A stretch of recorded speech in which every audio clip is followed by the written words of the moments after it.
welcome everybody to our sixth annual importer and distributor survey event, where leading Asia Pacific food and beverage importers share their views. Like I said, we'll be recording today's session to make it available to those that unfortunately cannot make it today. Okay, so the agenda for today's event, we will wrap within 60 minutes.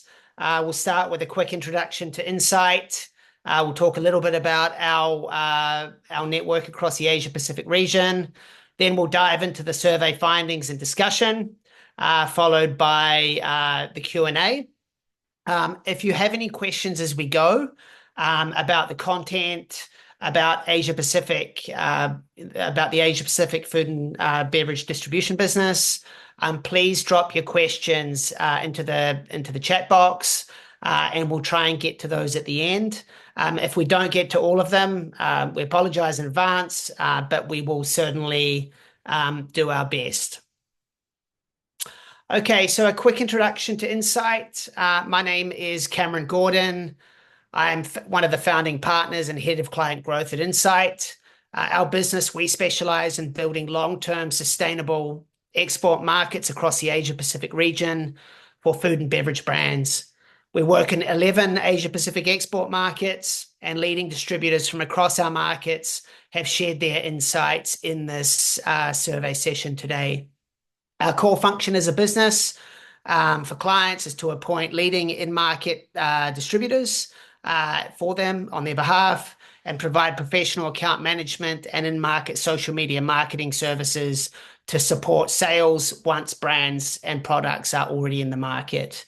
We have a team of 12 sales and marketing professionals based across the Asia Pacific region. So I'd like to quickly give two of our team an opportunity to introduce themselves today. Both Nada and will be providing commentary on the results throughout. So Nada, I'll hand over to you for a quick introduction first. Hello, good afternoon, everybody. My name is Nada. I'm one of the founding partners at Incite. Cameron and I started the business together about 14 years ago. My work is really around setting the strategy. So what's the grand plan going to be when we go into these export markets with the brands that we represent? So I'm very privileged to work with most of the brands that come across our portfolio, and I am lucky enough to see them from right at the beginning through to the distribution strategy and then account management at the other end. So a very broad spectrum of work and across multiple categories. Thanks, Nada. Will, over to you. Sure. Hello, everyone. I'm Will Gordon, Commercial Director at Incite. I've spent the majority of my career in FMCG, managing export expansion and product launches. I've spent a decent chunk of my career based in Asia and the UK, and looking forward to sharing some of the insights that I've observed over the past few years and how that ties into the conversation today. Okay, thank you, Will. Okay, so diving into the survey, so for the sixth consecutive year, we've surveyed over 2,500 leading food and beverage importer and distributor contacts in our network across the region. And the purpose of the session is really, or the purpose of the survey, is really to get their insights on the current state of the sector and key developments in their market, obviously for the benefits of brands, both from Australia and New Zealand, as well as we've done a UK session as well, so that as they're looking at developing these markets, they can take some of these insights on board and roll these into their strategy as they move into these markets. Okay, so diving into the survey findings and discussion. Okay, so the first question was really just to ask the network as to whether they're actually, reviewing actively new distribution opportunities with new brands for their markets. And a resounding 97% of importers and distributors in the survey told us they are reviewing new food and beverage distribution opportunities right now, which is up from last year, which is a great sign. So to me, this really shows a confidence in the market Obviously, if the outlook were blank, distributors would typically be really trying to focus on maintaining their business with their existing current brands. The more business, obviously, a distributor has with a retailer, the more leverage they have during negotiations for the overall business because of that business volume. So the more leverage, the better deals. And that's really a key driver for distributors as they onboard new brands. While it is, to me, while it is a good sign that distributors continue to review and take on new brands, obviously beware of distributors that are consistently onboarding new brands at the expense of their existing portfolio. To me, this also shows a confidence on the behalf of the retailers, as obviously distributors would not be investing time and money in assessing new brands if retailers were not open to the new listings. However, it is really important to bear in mind that some retailers particularly across Southeast and North Asian markets, are incentivized to list new brands due to the listing fee charged for new listings. So thus, increased interest in new listings from retailers could indicate that there is a high turnover of brands in store. So obviously, with the longer term goal of maintenance of listings and growth in the market, it is really important to maintain that rate of sale to ensure that those listings remain secure. Below the line marketing, especially in the early stages of a launch in the market, is instrumental with this goal in mind of growing and maintaining listings. So Nada, I just want to go to you. Can you share any insights on the current market conditions, what they're like across the food and beverage sector across the region, and what is the current sentiment from distributors that you're seeing? Yeah, thanks, Cam. Sentiment's good. As you see, 97% of distributors that we work with want more brands.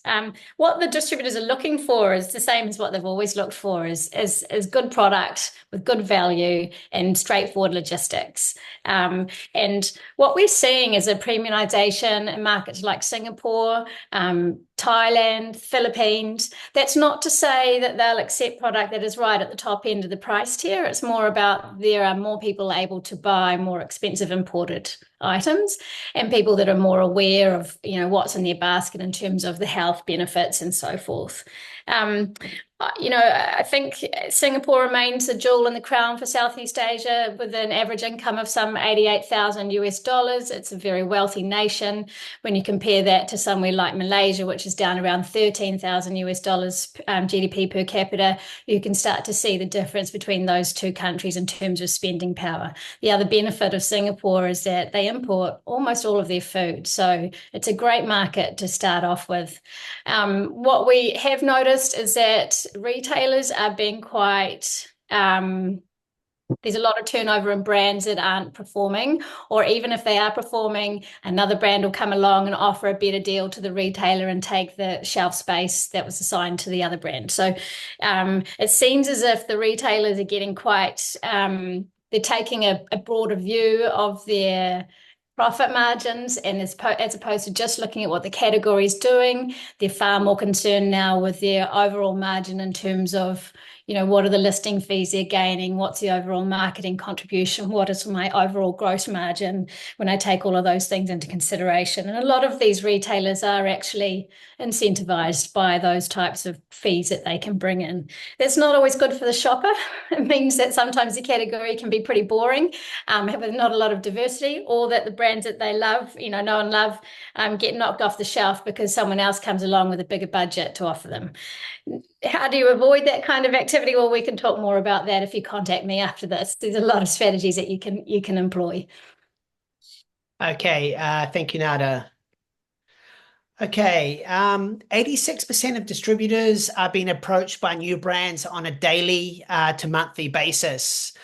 So brands obviously need to think very carefully about first selecting the right distributor for their category and product, and then really how to cut through the noise to differentiate themselves from the other brands that are making these daily, weekly, or monthly approaches to the same importers and distributors.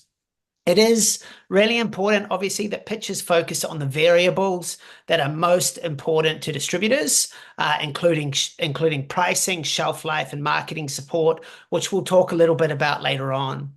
Understanding end-to-end pricing and margin structures allows brands to show how they see their products being positioned against current competing brands in the market. Understanding marketing norms allows brands to put forward marketing support packages that distributors and retailers will find attractive. Obviously, it's about a lot more than just the product, the brand, and the packaging. Make it easy for distributors and their retailers to see the potential of your brand in their market, and do as much of the work in that early stage as you can for distributors, as they are obviously very busy, and the more work that you can do for them, the faster you're going to get through that initial review. So, Will, I want to go to you now. What do you look for when considering distributors for our clients? Sure, Cam, thanks. A few things that I think are really important when looking at the distributor set and deciding a strong partner to go with is firstly the distributor's existing product range. So it's important to think about the distributor's portfolio and how your brand will fit into it, because you want to avoid becoming one same brand of many. You need to ensure that your brand is going to get the care and attention that it needs. It's also really important to think about the relationships that the distributor has and whether or not they suit your product. Some distributors will specialize more in food service, others in grocery. So there will be a natural inclination there about a best fit for your goals and product.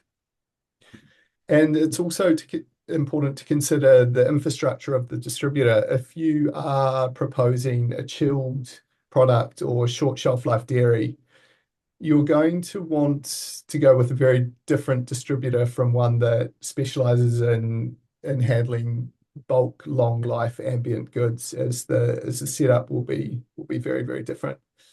And more broadly, I think it's important to factor in that the distributor will ultimately act as an extension of your export team, your eyes and ears on the ground.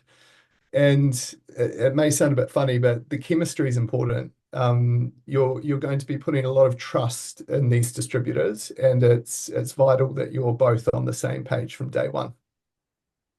Okay, cool. Thank you, Will.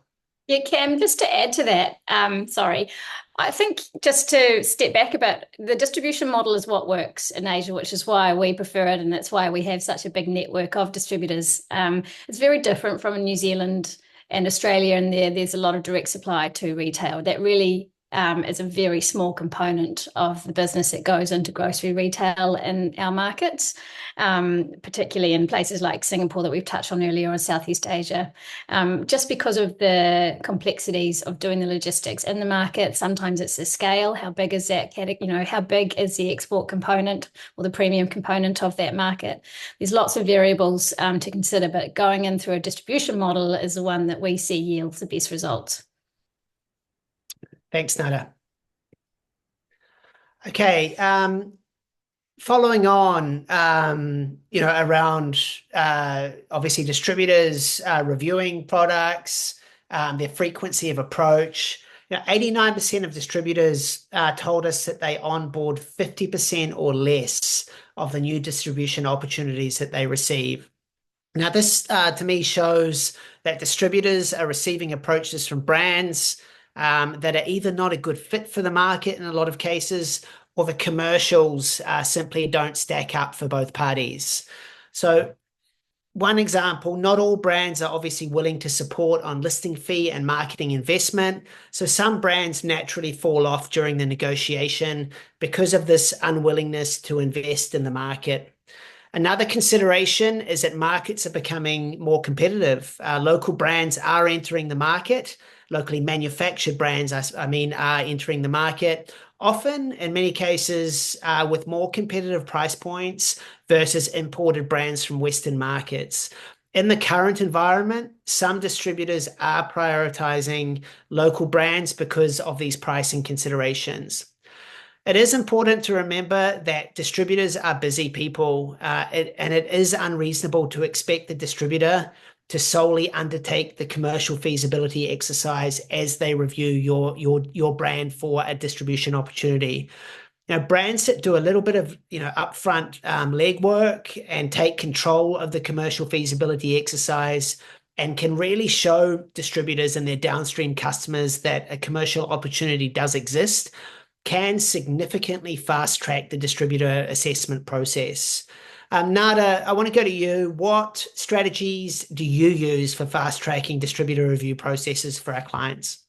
Yeah, so Cam, I think you've covered that in terms of doing that commercial groundwork first. Do your homework so that you make sure that you're setting the scene with those distributors. So at the beginning, you need to decide, what do you want from that market? Do you want to be in all of the stores? Do you want to have quite a select premium store only position? Is it an e-commerce play? What is your overarching strategy? That can be sometimes determined by the product itself and the price position of that product, but you've got to think about those things so that when you're going out to distributors, you're choosing ones that are going to be a good fit from the beginning. Okay, thanks, Nada. Okay, so I guess in summary, brands need to present a commercially attractive opportunity to the market, which is really not rocket science, but it is important, obviously, to take the fundamentals of the market, into consideration prior to going out and shooting guns at distributors. So understanding the market fundamentals and what is required to survive and grow gives distributors and their customers confidence in the brand. You only get one opportunity, to make a good impression, as the old saying goes. So really, prior to the urge, I guess, to going out and talking to as many distributors as you can, put the groundwork in, understand the market, understand positioning, within the category, so that when you do go and you are pitching, you're putting forward attractive opportunities. Okay, the next question was around origin and the origin of products that distributors are carrying in their portfolios. So despite Northern Hemisphere freight issues, which have been a bit of a nightmare for all Northern Hemisphere brands, I think, shipping goods into the Asia Pacific and abroad elsewhere, the number of distributors importing EU and UK products has increased since 2023, according to the distributors surveyed. Australian and New Zealand brand market share of portfolio, that is, has also grown year on year. So I guess in summary there, interest in products from the EU and UK has increased this year, despite the shipping and logistics disruptions. Demand for Australia and New Zealand products has increased, most notably for Australia, with a year-on-year increase from 51 to 65%, which is quite significant. Interestingly, demand for US products has softened, 59% down to 52% this year.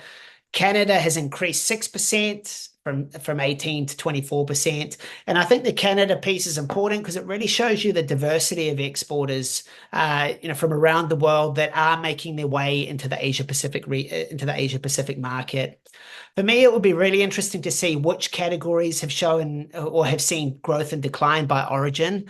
I really would expect that a lot of the chilled and shorter shelf life ambient products from the UK and EU and the US have seen decline due to freight disruptions and the very, very high air freight costs, which really still haven't come down since COVID, unlike sea freight, which is now much more reasonable. Okay, the next section was around the variables that are important to distributors as they assess new distribution opportunities with new brands. So interestingly, again, the top four for 2024 of price, product taste, quality, shelf life, marketing support, and budget is the same as 2023, but each of these variables has increased their share and importance according to distributors. So just going through the top four, price, this is obviously not surprising given global inflation and economic decline. While consumers are looking to save where they can, retailers are also wanting to maintain pricing as much as possible, which of course is putting margin pressure on brands and their distributors. When retailers want to maintain pricing, the margin reduction on top of the product cost can only come from two places, one from the distributor or the brand owner themselves. Customers do continue to shop for imported products, but as the number of locally manufactured options increases, it is really important that brands from abroad that are looking to enter the market do have a point of differentiation to justify that higher price point relative to the local competitors. From a product taste and quality perspective, consumers are expecting more for less. Committed brands are fighting it out for market share with investment in marketing. With little loyalty, consumers are making purchasing decisions more and more based on price promotions. So brands really do need to fight on the taste and quality aspect to ensure that they remain one of the customers' top picks in that category. Shelf life is very important to distributors in the context of global freight and stock management. So products imported from Northern Hemisphere markets in particular, taking longer to reach ports and warehouses due to freight disruptions and delays. Retail channels are also strictly enforcing rules on minimum shelf life requirements for the supply of goods, which of course puts a squeeze on shelf life. And marketing support. Given the increase in costs, and the cost of doing business with major retailers, marketing support from the brand is vital to ensure that the business remains viable. The retailer trading terms and the increasing costs of goods leading to margin erosion for distributors really do mean that distributors have less to invest in marketing. And it's not a reasonable position, to put a new product on the shelf, without marketing support. You wouldn't do it in New Zealand, you wouldn't do it in Australia. So for that reason, that marketing support variable really does need consideration by the brand and the distributor during those negotiations. Will, I want to go to you. Does this resonate with what you are seeing during negotiations with distributors? Yeah, sure, Cam. I think you've outlined some very important points there. Just a few that I might add a little bit to is the pricing versus value point is really interesting, and everyone is talking about price now. But one thing that we've seen in most of the markets that we operate in is that super premium category, the demand in that category has been suppressed a lot post-pandemic, and we're seeing less people spending those big dollars on grocery purchases. But there seems to be this sweet spot in the mid to premium section where consumers will be willing to pay a premium compared to mass market or locally produced goods. But I think you hit on the point, Cam, that consumers need to feel like they're getting value, and they can feel that value through taste, quality, or health benefits of functional foods, etc. The second one is margins and shelf life. So this has been talked about increasingly more over the past 12 months. And I think it's down to another point that you raised, Cam, that the distributors' margins have been squeezed, the retailers' margins have been squeezed. So things like wastage, which occurs when a product nears a certain proportion of its shelf life, is becoming really important because the goods are simply shipped back to the distributor and the retailer asks for a refund on that invoice. So yeah, stock planning, logistics has become increasingly important. The last thing I'd say is on marketing. So what we're seeing is that when the distributors go to buyer committee meetings or to meet category managers, the retail decision makers aren't even willing to entertain thoughts of listing a product these days unless there's a well thought out marketing plan for that initial discussion. So it's really important. But then we also have to think about the marketing from the distributor's point of view, that if a brand or brand principal isn't willing to entertain conversations around that marketing investment at the outset of the relationship, then it doesn't signal intent and commitment to the long-term success. So I think that marketing point is really relevant for both the distributor and the end retailer. Thank you, Will. Okay, moving on to Marketing, effectiveness, return on investment. So this question was really about which marketing levers are giving the best return on investment, uh, both from an effectiveness perspective and also that, weighing up where to put that dollar. So price promotions are the most important marketing activity for grocery brands, according to the survey, closely followed by sampling. Social media marketing also ranks highly also. So again, the top four for this year in 2024 is very much the same as 2023, but each of the four variables has again increased their share of importance. It's no surprise to us that price promotions are deemed the most effective marketing strategy in the current climate, with consumers looking for bargains.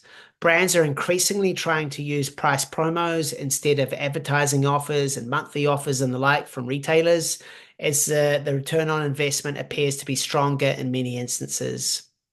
Store level trade marketing activity remains very important to convert consumers at point of purchase. Bricks and mortar still dominates, especially across Southeast and North Asia. And consumers, in many cases across Asian markets in particular, are visiting their preferred grocery stores multiple times weekly. So in-store marketing remains vital, especially in the early stages of a launch, really to induce trial and getting the product into people's mouths. The high operational costs of demos and sampling, though, do mean that some are prioritizing price promotions over, in-store samplings and the like. Social media and key opinion leader marketing are very important tools for growing brand awareness and driving consumers to point of purchase.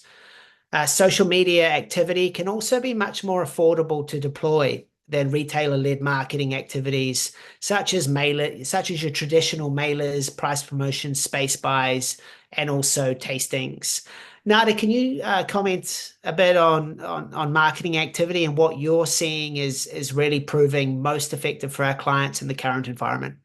Yeah, for sure. So it's mostly below the line, and a lot of my work is around that price positioning, the price strategy, how are the promotions going to work, what level of the discounts going to be offered, what can be afforded in the value chain to offer those promotions, what are the other brands doing, where does the price tier sit. A lot of thinking around that to make sure that you are getting it right, and never let your somebody else make those decisions for you. It needs to be a collaboration between you and your distributor rather than just the distributor deciding or the retailer deciding. With social media, very effective because of the bang for buck, especially if you've got a good team on it. So it can be difficult to know ROI because you can't, unless you've got your own shopping e-commerce platform in those Asian markets, you won't be able to see what clicks are converting to sales, but you can see where you're driving traffic. And ultimately, brand awareness and sales are what it's all about. So if you're driving traffic to a particular retailer, you want to be really careful that you're targeting that location where you've got product available to purchase.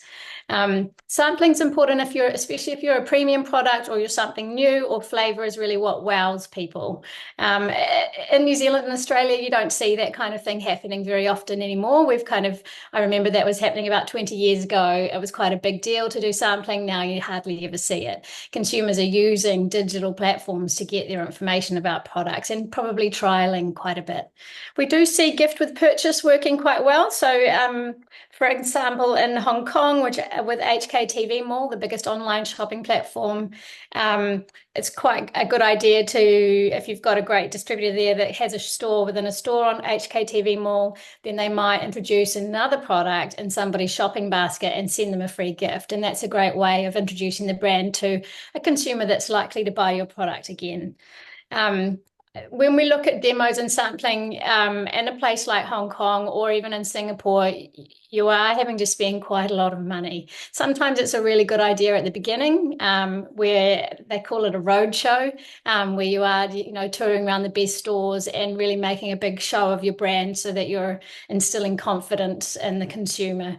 But I think I'm surprised that space buys were way down at 42% because I still see them as a really effective tool. Certainly when our clients run them with their distributors, we see a huge uptake in sales, and they seem to be a really good, effective way of improving offtake for the months that they're running. So I do like those. Point of sale materials is quite hard because not all stores, like in the Philippines, for example, they have a clean store policy, so you're not allowed to put any wobblers on shelf. So there's various rules in different markets about what you're allowed to do. But I certainly think that you've got to make sure that you're supporting the retailer so that they in turn support you. If you're giving them, if you're participating in the retailer-led marketing activity, so the mailers and what have you, they will see that favorably. They tend to order more. They give you better shelf space. All of those things contribute to how well your product sells. Okay, thank you, Nada. Just a quick reminder, if you do have any questions, please do add them sooner rather than later into the chat box for the Q&A session at the end of the webinar. Okay, so a bit of a summary here. In the face of global inflation and economic challenges, consumers are obviously more focused on finding value. We're seeing this in daily interaction with distributors and conversations that they're having with their retailers and consumers and the like. Regular price promotions have become essential as shoppers actively seek out the best deals. Below the line or in-store marketing support from the brands is vital to ensure that sales are supported, that listings are maintained, that distribution is increased, and as a result, sales grow as well. Okay, the next question focused on biggest issues for distributors in 2024.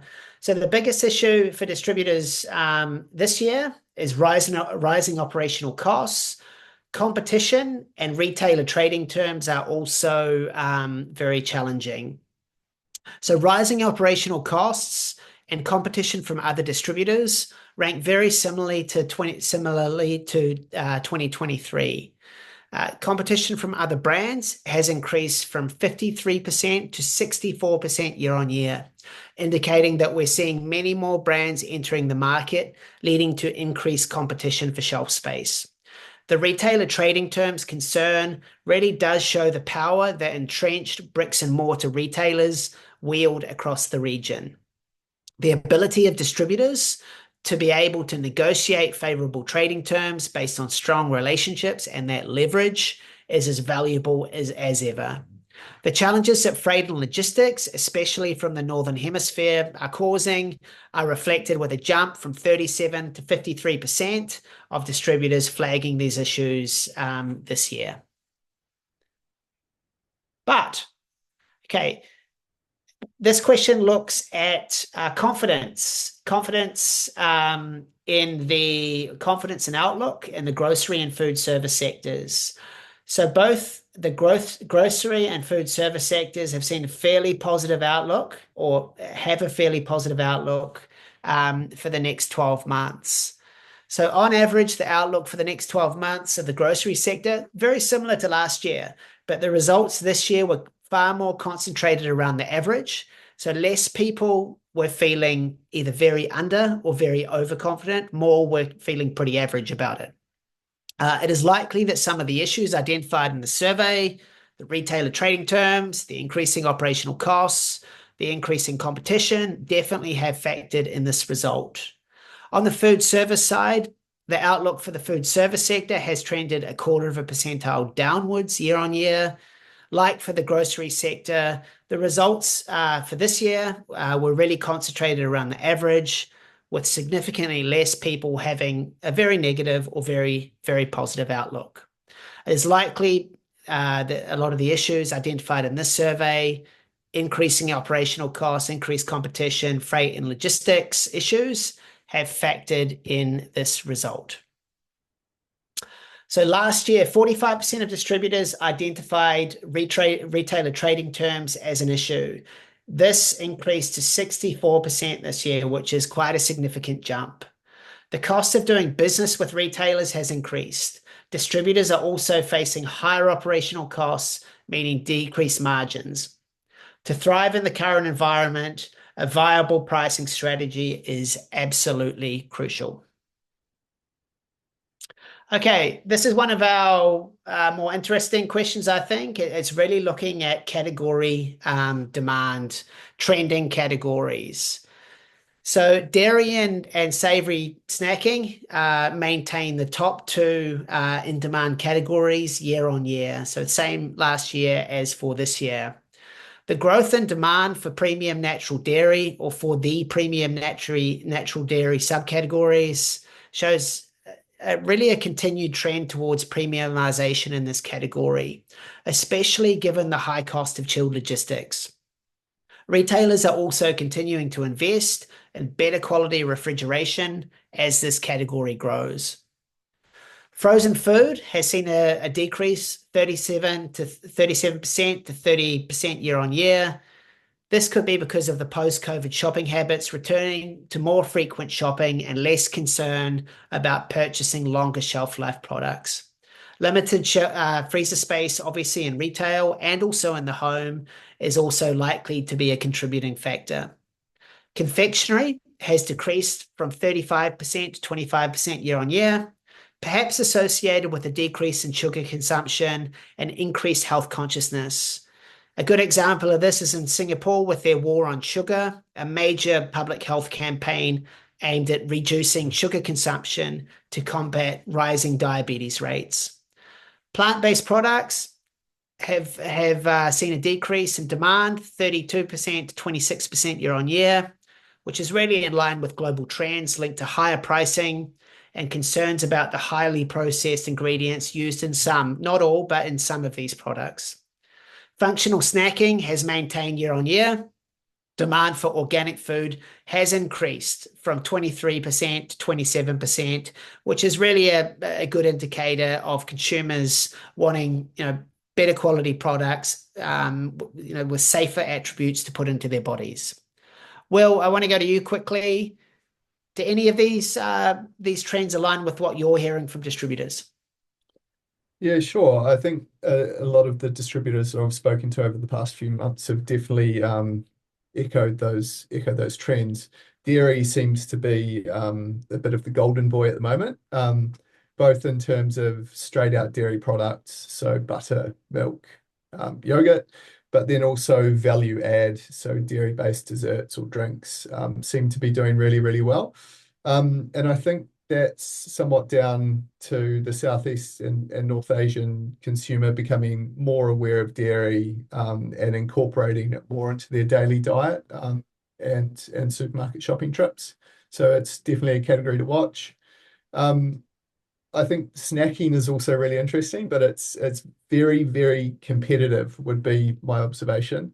I think it's still a category that brands can do really well in, but they need to, as you alluded to, Cam, set themselves apart from the competition, whether that's through taste, quality, packaging, or functionality. On-the-go snacking is becoming more and more common in the markets we operate in, whether it's something to pick up on the way to work or something up before or after the gym is a good watch out. And then I guess my last point would be on the fact that consumers are trending more towards natural products rather. I think everyone is becoming aware of the downside of heavily processed food. And we are seeing that in demand from both distributors and consumers. And you make a great point on sugar. Everyone is becoming far more aware of sugar and far more prone to reading nutritional labels, which may not have got a glance in previous years. As you said, Singapore is doing a very big job against sugar. They introduced the Nutrigrade system end of last year, which basically ranks products based on sugar content, which can have a huge effect on how your product is perceived on the shelf. So really need to do some research there if you're interested in that category and market. Nada, do you want to add to that at all?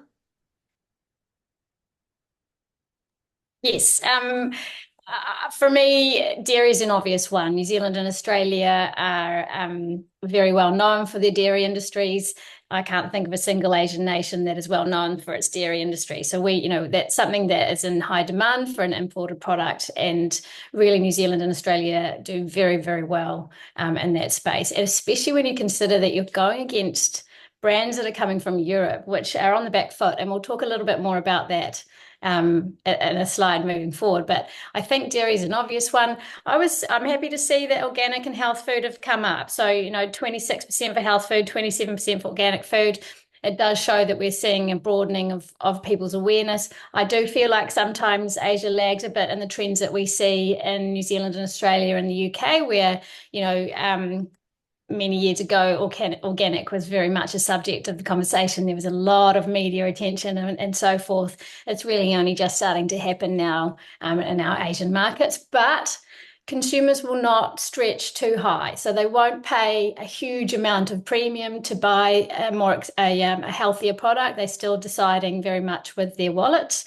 So you've got to be careful that you're not packing in too many attributes and you're still making your product affordable. Okay, thank you, Nada. Okay, we asked distributors to share one piece of advice for brands wanting to enter their markets in 2025. Here's some of what they had to say. We will be releasing more of this in the annual survey report that we do, which will be released in a couple of weeks. So in Singapore, consumers are looking to stretch their dollar. We've talked a lot about this today. New brands that offer the best value proposition will have the best chance of success. In Malaysia, have clear positioning and target groups, ensure sufficient budget to run marketing campaigns on the right platforms. We've talked a lot about this as well. In the Philippines, understand the intricacies of the Philippines market and allocates sufficient budget for the investment period. It does raise a good point about treating all markets on a market-by-market basis. Get to know the key fundamentals from a pricing, marketing, positioning standpoint for each country. Because even, look at Singapore and Malaysia, very closely located, 4-hour drive, but completely different, when it comes to the retail environment, the category, price positioning, competitor set, etc. So it's very important to look at each market on a market-by-market basis. In Thailand, that comment's really, your price point will increase dramatically from your home country once you start exporting. Marketing, sales support, again, it resonates through these comments. In Vietnam, again, coming back to the point about treating all markets differently, when penetrating the market, don't rely 100% on market data for similar countries to adapt to Vietnam. In Hong Kong, which is a very premium market along with Singapore, it's important to identify the product's differentiating factors from its competitors to meet the consumer's needs, especially in such a competitive market. In Australia, quality distribution requires quality data and strategy. Now, this raises an interesting point about Australia and New Zealand relative to other Southeast Asian and North Asian markets. The data in Australia and New Zealand is fantastic. The weekly data that becomes available to brands. Even in Singapore and Hong Kong, it's virtually impossible to get that scan data. And a lot of the data is either bulk import data, where Asian noodles are mixed up with pasta, for example, and it's very difficult to make those decisions. So we think store level analysis is a great way to gauge opportunity in the market as well. In Taiwan is different from other Asian markets, again, echoing that message about treating every market differently. Health claims is a big deal in Taiwan, marketing support again. South Korea, very developed, very mature market. But, price is the most important factor. Social media is massive in South Korea. So that's a cost-effective way to drive your marketing in South Korea. And in Indonesia, halal certification. Obviously, halal is a big consideration for Indonesia, Malaysia, Singapore.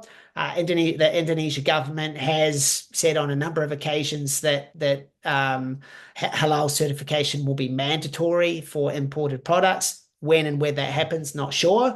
But that's an important consideration when looking at the Indonesian market. And again, marketing support is as a key consideration. Will, Nada, I just want to go to you. Will, first, what would your one piece of advice be? You're on mute. I think that the one piece of advice I would have for brands interested in any of these markets, and it's been discussed quite a bit, but it's price and understanding the value chain, because that is very quickly going to give you an idea of if these markets suit your product and brand, and B, what is required to make it a success, which I think that's the point that everyone's interested in. Okay, thanks, Will. Nada, over to you. Yeah. So when you're preparing your pitch, there's a couple of things to consider. So remembering that these distributors get approached every day, they say they only take on 50% of the offerings that they get. These are the things that you need to consider and put into your pitch. You need it to be highly visual. Remember that you're communicating with people that don't necessarily speak English as a first language. Visually led pitches are the best. You need to include your credentials. How are you doing in your home market? Can you show sales ranking data? You need to include your channel strategy. How big do you want to go, or are you more focused in premium stores? Where do you want your product to be sold? You need your export price list. It needs to be all laid out nicely so it's clear to follow, with all your carton configurations, your pallet configurations, your HS codes, all the detail that you can muster about your product should be in there. And then finally, your target price position. You need to tell the distributor where you see your product sitting relative to the competition. Okay, thank you, Nada. Okay, we're going to dive into questions now. We've had some good ones that have come in. Thank you for those that have put them in so far. The first one, which I think is really important, we've talked a lot about entering the market today, but we haven't really talked about how to stay in the market, which I think, what's the point in entering the market if you're not going to stay and grow? So the question is, as a brand agency, how important do you see in-country management of importers and customers? Nada, do you want to take that one first? Yeah. So professional account management is really important, especially when you're dealing with high stakes. So you might have invested $150,000 in listing fees. You've got another $150,000 in marketing on the table. You do not want to give your distributor carte blanche to spend that money on your behalf. You need to keep a close eye on what's happening, and you also need to keep a close eye on the sales so that you can make adjustments. You do need to remember that your distributor is a partner. They're not there to be bossed around or bullied. They need to be motivated. You need to support them. You need to understand the constraints of how they operate. Giving them great shelf life is really important. Understanding their production, helping them understand your production cycle so that they can fit in with that. So that they're ordering fresh stock with as long life as possible. Account management is all-consuming and really, really detailed piece of work. And I think it takes time, and you really do need to put somebody on it. It's not enough to have one export manager trying to do the whole world. You're going to need some help. Okay. Well, do you want to add to that? The only thing I'd add is just as part of that account management piece, your distributor should do it, but it's also important for the brand to do it too. I think you must keep really close eyes on the category within the markets that you operate in, because things change so quickly. Unlike New Zealand or Australia, where there's a rolling 12-month planogram, and opportunities are only assessed once a year. In Singapore and many other markets, products will come in and out in a blink of an eye. So you could have 3 new competitors within the space of 6 months, and it's vital that you know what price point they're selling at, what their discounted price is, and what they're doing in terms of marketing, so that you can make sure your share doesn't slide. Okay, thanks, Will. Next question, which is one that hasn't really come up too much in today's session, is really around social and environmental sustainability. How important is it? And is it changing? Relative, perhaps we could draw parallels between New Zealand and Australia, and what's happening in that space and what brands are doing in that space. and the demand from obviously customers, retailers, and their downstream distributors in that space. Nada, do you want to jump into that one first? Yeah, I touched on this earlier when I mentioned that organic food is now in demand, 27% in demand. I think sustainability will be the next theme. At the moment, it's not there. It's not really something that's talked about or prioritized. Health food, organics is certainly, personal well-being. I think sustainability will be next. Okay. Well, Nothing to add there. I think Nada did a great job on that question. okay, cool. Nada, I want to go to you. Many brands are concerned about investing in listing fees and marketing costs. It definitely sends a shudder down the spine, obviously, because there's a lot of cost up front without any sales, obviously. So, what strategies do you have for minimizing these costs, Yeah. but also be remaining effective? Yeah. So just bear in mind that the marketing, so price promotions aren't funded by the brand in Asia. So they're funded through the margin chain. They're not funded, they're not a cash injection from the principal, which is what happens in New Zealand and Australia. The way that you manage listing fees is that you need to know they're on a per store, per SKU basis in most instances. So you need to be really clear on where your product's going to sell, and don't let the distributor make that decision for you. Make it in a collaboration, because they may have different certainly listen to their advice and what the buyer is going to suggest, but at the end of the day, it needs to be a discussion that you all participate in, because that's what I talked about earlier in setting the scene. If you're wanting to go into all of the stores, you need to be aware of what the cost is going to be in doing that. If you want to mitigate the listing fees, you need to reduce the number of stores or the number of SKUs that you launch with. I would say a minimum of 4 SKUs is a good starting point. I wouldn't go with any more than 10. You can also reduce your marketing costs by thinking about effective strategies for socials. So we mentioned earlier that social media is a really good tool for marketing, and then participating in some very selective in-store activities that will drive price promotions. You do need to pay the retailer for price promotions and the mechanics of it. So you've got to go in their mailer, for example, which is how you get the price promotion running for a month in that retail channel. Also, you want to look at your sales. You could easily justify the listing fees and the marketing cost if the sales forecast that you have in front of you makes sense. And I see brands at the beginning really in investment mode in the first couple of years. So you're looking at anywhere from 15 to 20% of sales going into marketing to make sure that you're supporting sales, you're introducing the brand, and you're not just hoping for the best. Because if you are paying listing fees and you are investing in marketing, you're going to need to make sure that stays on the shelf for as long as it possibly can, and that your sales grow. Okay. Thank you, Nada. I just want to address one more question. We've obviously done the UK session last week, and the question really around advantages of UK brands relative to Australian, New Zealand brands came up. Now, what are the obvious elements, variables that Australian, New Zealand brands should be focusing on when pitching to distributors across these markets? Will, what have you got?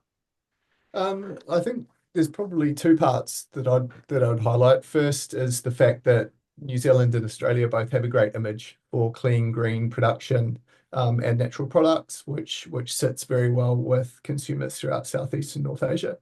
And the second is ease of doing business. So we've talked about proximity. Freight is a complete nightmare from the UK and Europe at the moment. US is also quite complex. Whereas you can get a container from New Zealand and Australia up into Singapore in a matter of 3 or 4 weeks, depending on how fast the ship is going at the moment. And that just puts much less of a strain on supply chain, logistics, stock holdings, etc. So yeah, I think things are very nicely aligned for New Zealand and Australian exporters at the moment, in summary. Nada, you got anything to add there? Yeah, I think that because of proximity, a lot of consumers in these markets in the Asia Pacific region are visiting and living in New Zealand and Australia. Many of the sort of more wealthy consumers will send their children overseas to be educated, at least at university level in these markets. So they're familiar with the taste profile, familiar with the brands. And if you do walk through the imported aisle of these supermarkets across the board, across Southeast Asia, up into Taiwan, Hong Kong, and Korea, you will see brands that you recognise from New Zealand and Australia really dominating in their categories and doing a good job of it, because they're familiar, they've got good quality, good proposition, and fortunately it's not too expensive to ship the products up there when you compare that to coming down from the UK, where it might take 60 days. It could cost £3,000 or more to ship a container, and then you have disruptions such as what happened in the Panama Canal. And it just means that proximity and logistics makes such difference for products that are going into those markets. Okay, thank you, Nada. Okay, so I think we've covered most of the questions that came in. So thank you for submitting those. So thank you for joining us today. We appreciate your time. Hopefully you got some good insights that, if anything, validate what you're seeing in the market, or hopefully you've picked up a few new tricks and tips for today. Our 2024 Asia Pacific Food and Beverage Distributor Survey report will be released over the next couple of weeks and will be emailed to you. So hold tight for that. If you'd like to discuss your business, available opportunities for your brand across these markets, please do get in touch. So thank you again, Nada and Will. Thank you for joining today, and we look forward to sharing our report with you shortly.